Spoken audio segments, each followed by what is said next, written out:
ስለሆን በሃይማኖታችን አንድ ስለሆን ጳጳሳቱም እስከ አፄ ኃይለ ሥላሴ ጊዜ ከዚያ ነበር የሚመጣልን ጳጳስ ራሱ። አፄ ኃይለ ሥላሴ ባሉበት በገነት ያኑሯቸውና ከብዙ ተጋድሎ ይህን ሲሆን ግን ወደን አልነበረም። እኛን ንቀውን እነሱ ፈረንጆች ስለሆኑ ቀዮች ስለሆኑ እኛ ጥቁሮች ስለሆን ጳጳስ ከኛ እንዳንሾም ስንት ሊቃውንት ያሏት ኢትዮጵያ በእምነትም ከግብፅ ቀድማ የተቀበለችው ክርስቶስ ሲወለድ በዛች በዋሻ በበረቷ ላይ የተገኙ የኔና የእናንተ ኢትዮጵያውያን በተለይ የአክሱም ንጉሥ የነበረ የኢትዮጵያ ንጉሥ የነበረ ንጉሥ ባዜን የኔና የእናንተ ንጉሥ የነበረ የኢትዮጵያ ምድር ልክ ግብፅ እዛ የተወለደባት ዋሻ ቤተልሔም ላይ ክርስቶስ ሲወለድ ከሰብአ ሰገል ጋር አብሮ ተገኝቶ ወርቅና ዕጣን የገበረ ያስረከበ እንደነበረና በሕፃንነቱ ክርስቶስን የሳመው የኔና የእናንተ ንጉሥ የነበረ ነው። ክብር ምስጋና ለሱ ይሁን።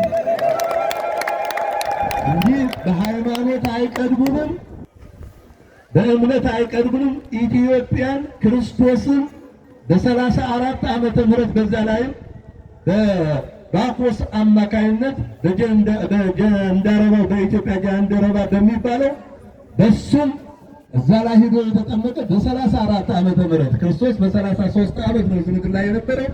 ባረገ በ6 ወር ወይም በ5ኛው ወር እዛ ጋም ሄዶ የተጠመቀውና እምነት የመጣው ባኮስ ይባላል። ክብር ምስጋና ለሱ ይሁን። አያችሁ።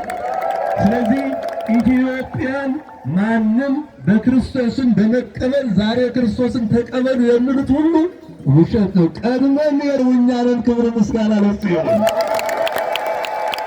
በዚህ በጳጳሳት ዙሪያ ላይ እንገናኝ ነበረ። ከዛ በኋላ ግን እግዚአብሔር ይመስገን ደግሞ ከሚገርማችሁ እዚህ ፍትሐ ነገሥት በሚባለው መጽሐፍ ላይ እዛች ላይ ምን ብሎ አስገብቶ ስርወት ኢትዮጵያውያን ሰው እንዳይሾም ጳጳስ እንዳይሾሙ ብሎ እዛች አስገብተው መጽሐፉ እንዲህ ይላል እያሉ ውሸታቸው እኛ ራሳችን ጳጳስ እንዳንሾም ለብዙ ዘመናት እንዲህ ሲያደርጉን ቆይተዋል። ይህ ብቻም አይደለም።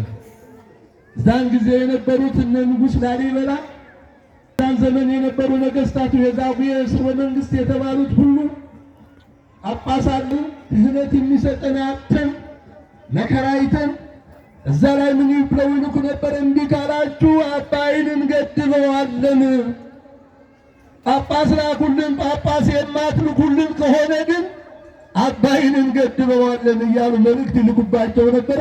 አባይ እንዳይገደብባቸው ደግሞ ጳጳስ አንዳንድ ጊዜ ይልካሉ። ከሚገርማችሁ ታሪኩን ብታነቁት አንድ ጊዜ ቆብ የጳጳስን ቆብ አድርገው ሙስሊም ልከውብናል ግብፃውያን። እግዚአብሔር ይቅር ይበላቸው።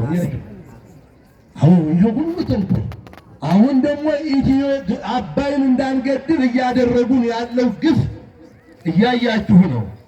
ኢትዮጵያ ላይ ያለው ትርምስ ፈረንጆች ያመጡብን ጣጣ ነው። እኛ ኢትዮጵያውያን እርስ በራሳችን አማራ፣ ትግሬ፣ ኦሮሞ ተገዳደለው እነሱ ያመጡብን እቺ ወንዝ አደገኛ ወንዝ ናት። እሷ እንዳንገድባት አያችሁ። እውነቱ የነው እግዚአብሔር በሚያውቀው ፖለቲከኞቹ ባይናገሩትም እኛ እናውቀዋለን። ከጥንት ጀምሮ ወላጆቻችን የተሰቃዩባት